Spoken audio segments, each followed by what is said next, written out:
समय में एक बहुत प्रसिद्ध चोर थे, मीणा जाति के थे। उनका नाम था घाटम दास जी मीणा।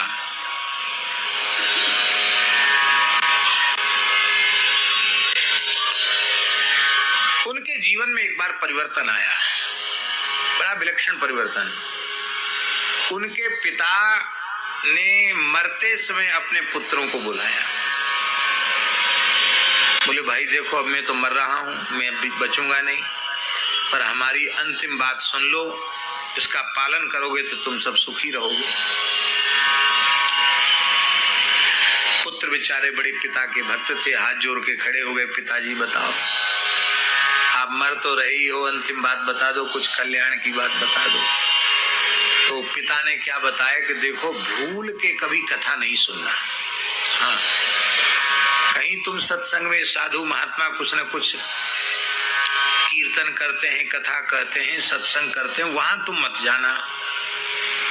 वो ऐसे बच्चे थे, उन्होंने कथा कीर्तन समझते ही नहीं थे क्या महाराज क्या होता है। अरे बोले मठ मंदिर जहां होना वहां नहीं जाना, जहां कुछ भीड़ भाड़ बैठ के कुछ सुन रहे हो वहां मत जाना। बोले मान लो पिताजी हम लोग तो चोरी, क्यों? वो तुम वहां जाओगे कथा सुनने लगोगे तो फिर तुम्हारा धंधा छूट जाएगा, पर बच्चे क्या खाएंगे? कथा सुनोगे तो चोरी कैसे करोगे? तो चोरी तो फिर नहीं होगी, हमारा पैतृक व्यवसाय चोरी का ही है, तो चोरी तो फिर होगी नहीं, तो इसलिए कथा नहीं सुनना। तो उन्होंने कहा मान लो पुलिस पीछे पड़ी हो और कथा जहां हो रही वहीं से हमको भाग के जाना हो और कान में कुछ न कुछ कथा का शब्द पड़ जाए तो क्या करें? तो पिता बोला कि कान में ऐसी उंगलियां खूब कस के घुसा के, कान में अंगुरी घुसा के धसा के तब वहां से निकलना। भूल से भी एक शब्द भी कथा का कहीं कान के भीतर न घुस जाए।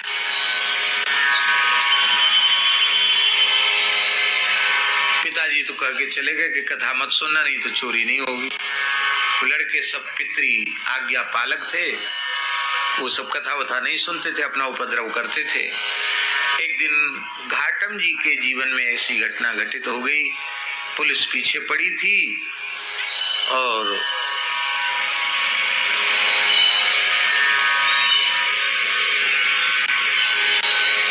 उनको भागना था और ऐसी जैसी लोग बैठे हैं, कम से कम कितने 1000-2000 लोग तो होंगे कम से कम, कि ज्यादा होंगे हैं? जो भी हो, अब इतनी भीड़ बैठी हो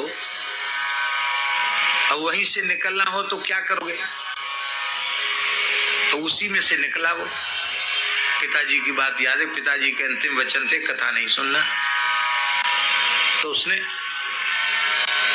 कान में उंगली लगा ली, लेकिन विलक्षण बात यह हुई कि जब कथा का पंडाल आया उसी समय उसके पैर में दौड़ते दौड़ते एक ऐसा कांटा लगा कि इधर पैर में लगा और ऊपर से निकला है। कराह उठा, चल नहीं पा रहा था, पर कांटे लगे हुए पैर से कैसे भागे, भागने के लिए कांटा निकालना जरूरी हो गया। तो उसकी कान से उंगली निकल गई और कराहते हुए उसने अपने पैर के तलुए में लगा हुआ कांटा निकाल दिया। इतने बीच में कान में कथा घुस गई। उस कथा में व्यास जी कह रहे थे कि देवताओं के लक्षण मनुष्यों से सर्वथा भिन्न होते हैं। देवता जो हैं वो उनकी छाया नहीं पड़ती है, उनके शरीर की छाया नहीं होती है। देवताओं के पैर पृथ्वी का स्पर्श नहीं करते हैं। देवताओं के शरीर पर पड़ी हुई माला कुमलाती नहीं है, उनको पसीना नहीं आता है, उनके पलक नहीं झपकते हैं। इतनी बात उसकी कान में पड़ गई, देवता के लक्षण, और वो भाग गया। पुलिस की गिरफ्त में नहीं आया। अब राजा बड़ा परेशान कि ये जो जिसको पकड़ना बड़ा मुश्किल हो रहा है, भाई चोरों को क्या करें? तो एक गुप्तचर ने कहा कि हम पकड़ के दिखाएंगे। कैसे दिखाओगे? बोले चोर बदमाश सब देवी के भक्त हैं, काली मैया के, जंगल में एक काली जी का स्थान है, वहां काली जी के सामने ये अपना हिस्सा बांट करते हैं, वहीं भेड़ा बकरा काटते हैं, वहीं खाते हैं, देवी के नाम पर मद्य मांस का उपयोग करते हैं। तो ये जाते हैं बीच बीच में जंगल में देवी के स्थान पर। तो उसी समय एक गुप्तचर काली का स्वरूप बनाकर वहां छिप गया। उसी दिन उनकी सब हिस्सा बांट होने वाली थी, और जैसे ही उन्होंने काली का पूजन किया, सोई वो जो गुप्तचर काली बना हुआ था ना, देखा होगा मुखौटा बांध करके, सो काली का मुखौटा बांध के जीभ लपलपाती भाई, तलवार लेकर के चीखते चिल्लाती भाई, नकली काली। असली काली तो वो थी नहीं, वो तो अभिनय कर रहा था। नकली काली आ गई और उन्होंने कहा, तुम सब मेरे बच्चों में बहुत खुश हूँ, बहुत प्रसन्न हूँ, क्या चाहिए? और नाचने कूदने लगी काली। सब बड़े खुश हुए कि आज तो काली साक्षात दर्शन दे रही है। घाटम जी भी वहीं खड़े थे। घाटम जी ने कहा, भैया कथा में व्यास जी तो कह रहे थे कि छाया नहीं पड़ती, इसकी तो छाया पड़ रही है, इसके तो पसीने आ रहे हैं, क्योंकि वो हाथ में जलती हुई लकड़ी लिए थी काली, इसको तो गर्मी लग रही थी, पसीना आ रहा है, इसके तो पलक भी गिर रहे हैं, इसके शरीर की छाया भी पड़ रही है, और ये तो कोई गुप्तचर है। अब इनको समझाएंगे तो ये समझेंगे नहीं, ये तो काली की भक्ति में मग्न है, अपने को यहाँ से खिसक लेना चाहिए। तो धीरे से घाटम जी वहां से खिसक गए, और इतने ही बीच में पुलिस आ गई, सब चोर पकड़े गए और सबको फांसी की सजा हो गई, सबको मृत्युदंड, क्योंकि बड़े अपराधी थे, बहुत डकैती हत्या लूटपाट में उनका नाम था। अब घाटम जी को बड़ा दुख हुआ कि मेरे पिताजी मरते मर गए। बताओ, कथा सुनने कितनी बढ़िया चीज है कथा। थोड़ी देर कथा सुन ली तो मेरे जीवन में इतना बड़ा, मैं मौत से बच गया। अब तो महाराज कथा जरूर सुननी चाहिए। सो घाटम जी जंगल में घूमने लगे। एक महात्मा घोर जंगल में झरने के सहारे थे, जल का सुपास था, वहां पहुंचे। बाबा बाबा खोल अपनी किवरियां, भीतर घसे। बाबा धूना पर बैठकर भजन कर रहे थे। यान सा सर्वभूतानाम तस्याम जागृति संयमी। और कैसे आयो? बोले हमको कथा सुनाओ।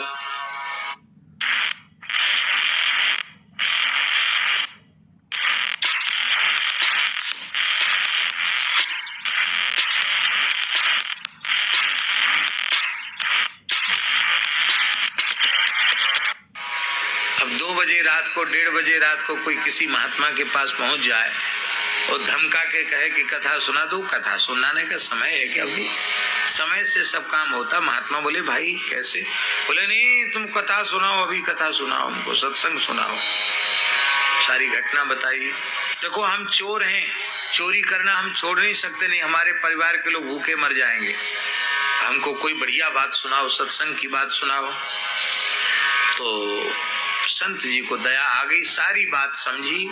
अरे ये घाटम दास नाम का चोर है, ये तो बड़ा भारी चोर है, बड़ी प्रसिद्धि है इसकी, इसको भजन साधन बताएंगे तो ये करेगा नहीं। तो कहा लो तुलसी की माला पहन लो और राम राम किया करो, राम राम राम राम राम राम राम राम राम राम राम राम, जगने से लेके सोने तक, सोने से लेके जितना जब खबर आ जाए तब राम राम राम राम भीतर से किया करो। और देखो जो काम तुम करते हो करो, हम मना नहीं करते हैं, लेकिन अब ऐसा करो कि अब जो चीज भगवान को भोग नहीं लगती उसको मत खाया करो। बोले सुन नहीं खाएंगे, तो बाजरे की रोटी तो खा सकते हैं, छाछ महेरी रावड़ी तो खा सकते हैं। बोले हाँ सो खाओ, बाकी वो ऊट पटांग चीज मत खाओ। बोले नहीं खाएंगे। और देखो राम राम करो, राम राम करेंगे। और बिना नहाए मत खाना, स्नान करके खाना, मन ही मन भगवान को निवेदन करके खाना। बोले ये भी कर लेंगे। और उन महात्मा ने एक नियम और बता दिया कि तुम कभी झूठ मत बोलना, मन वाणी क्रिया से सत्य भाषण करना, जो बात सच्ची है उसको कह देना, जो हो सो होगा, सो अच्छा ही होगा, चिंता मत करना। और तिलक जरूर लगाना, भले तुम चोरी करो चाहे कछु करो, तिलक जरूर लगाना, तिलक मत छोड़ना। तुलसी रहना चाहिए, तिलक रहना चाहिए। और जो है जो चीज भगवान को भोग नहीं लगती वो खाना नहीं। और कहीं चाहे जितनी विपत्ति हो तुम्हारे ऊपर, पर कहीं कथा हो रही हो तो थोड़ी देर बैठकर वहां सुनना जरूर। हमारा सो तो हम सुनेंगे, चाहे मर जाएं भले, तो कथा नहीं हमारे प्राण बचाए, फिर सुनेंगे। एक और नियम दिया कि कहीं मंदिर में आरती हो रही हो, घड़ी घंट की आवाज सुनाई पड़े, तो फिर चाहे जितनी व्यस्तता हो थोड़ी देर आरती का दर्शन जरूर करना। महाराज जी, भगवान के मंदिर में जब आरती होती है तो आरती की ज्योति में जो भगवान के विग्रह के मुखारविंद का दर्शन करते हैं उनको 10,000 कपिला गायों के दान का पुण्य तत्काल प्राप्त हो जाता है। पुराणों में लिखा है, भगवान व्यास कहते हैं 10 सहस्र अयुत माने होता 10 सहस्र अयुत कपिला दानम, वो 10,000 कपिला गायों के दान का पुण्य उसे तत्काल प्राप्त हो जाता है भगवान की। इसलिए पुराने जमाने में घड़ी घंट क्यों बजाए जाते हैं, पहले टकोरा क्यों बजाया जाता कि पता चल जाए। गांव में देखा होगा मंदिरों में पहले ही शंख बजा देते या घंटा बजा देते, जिसमें लोग पता चल जाए कि आरती होने वाली है, तो लोग इकट्ठे हो जाते। आरती का दर्शन जरूर करना। बोले ठीक है। अब चोरी भी करते और ये सब गुरु महाराज ने जो आज्ञा दी थी उसका भी पालन करते घाटम दास जी। एक दिन ये महाराज अलवर महाराज के यहाँ चोरी करने गए। किसके यहाँ? राजा के यहाँ चोरी करने गए। और कैसे गए चोरी करने? विचित्र बात, सेनापति का वेश बना के गए। ओ बिल्कुल सेनापति की पोशाक, सेनापति के जैसे चलना।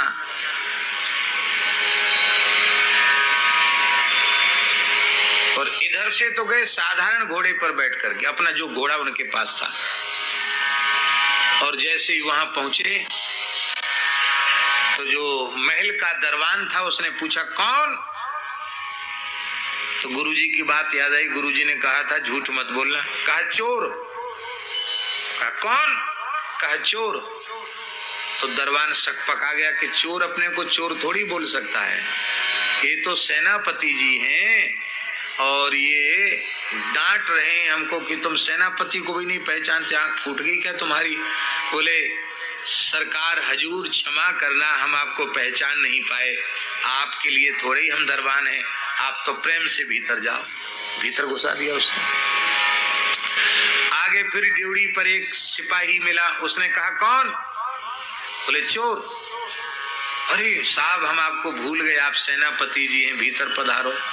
और उनको ये भी हो जाता था कि वहां भी तो मिला होगा चौकीदार, जब उसने भीतर कर दिया तो फिर आगे बढ़ते चले गए।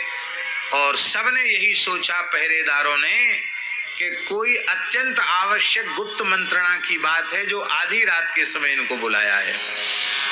और ये भीतर गए और भीतर जाकर के महाराज साहब के शयन कक्ष तक पहुंच गए।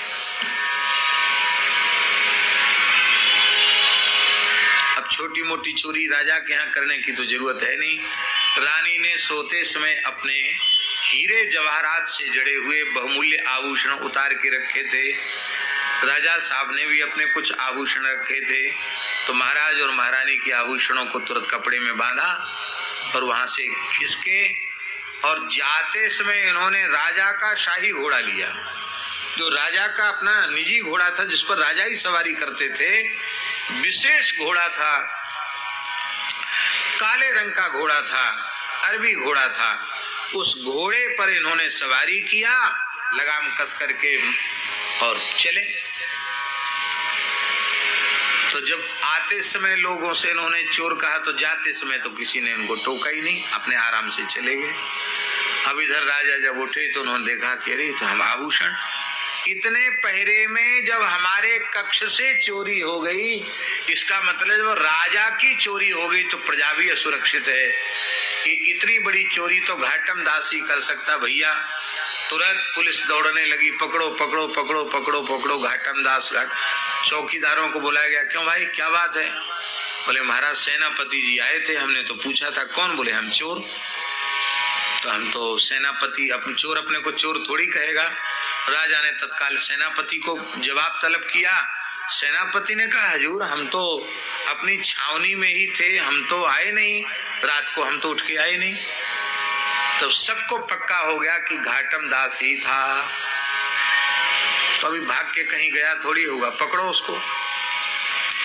घाटम दास भाग रहे थे शाही घोड़ा पर बैठ करके, इधर चारों ओर से घुड़सवार दौड़ रहे थे।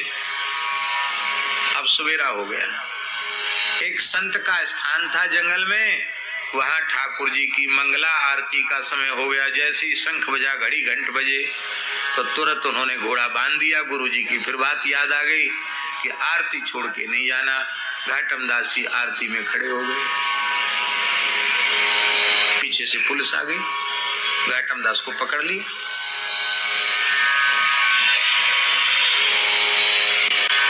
माल बरामद हो गया, चोरी का माल बरामद हो गया और घोड़ा भी बरामद हुआ। लेकिन आश्चर्य था, वो घोड़ा बरामद तो हुआ पर घोड़े का कलर बदल गया। क्या बदल गया? रंग बदल गया। घोड़ा था काला, वो हो गया एकदम दूध के जैसा सफेद। बोले साहब, चोर तो पकड़ा गया, माल भी बरामद हो गया, लेकिन घोड़ा बदल गया है। राजा ने कहा घोड़ा तो वही है, लेकिन कलर इसका कैसे बदला? घाटम दास से पूछा। घाटम दास झूठ तो बोलते नहीं थे, सारी सच्ची बात उन्होंने बता दी। मैं सेनापति बन के आया और भगवान की आरती में खड़ा था, तो मेरे प्राण बचाने के लिए ठाकुर जी ने घोड़े का रंग बदल दिया। इतना सुनती अलवर नरेश ने उनको प्रणाम किया। बोले आप संत हैं, आपके लिए ठाकुर जी ने घोड़े का रंग बदल दिया। आपको हम दंड तो नहीं देंगे, लेकिन अब आप संत हैं, आपको चोरी करना शोभा नहीं देता। आप क्यों करते हैं चोरी? बोले महाराज हमारे कोई धंधा नहीं है। बोले ठीक है, आपको माफी दी जाती है, जमीन जायदाद दी जाती है, आप प्रेम से भगवत भजन करो और भजन कराओ। मलुकदास जी महाराज ने संत नामावली में घाटम दास जी का नाम लिया है और नाभाजी ने भक्तमाल में भी उनका नाम लिया है। महाराज जी इसमें मलुकदास जी महाराज ने तो लिखा है कि सारे भारत के संतों में ये प्रसिद्धि थी कि घी खाना हो तो घाटम दास के यहाँ जाओ। बोलो भक्त वत्सल भगवान की जय। घाटम दास जी ऐसी सेवा करते थे, वो कहते थे महाराज पानी खर्च मत करना, राजस्थान है, पर घी तुमको जितना चाहो उतना तुम घी खर्च करो, उतना घी पी जाओ। मेरे श्याम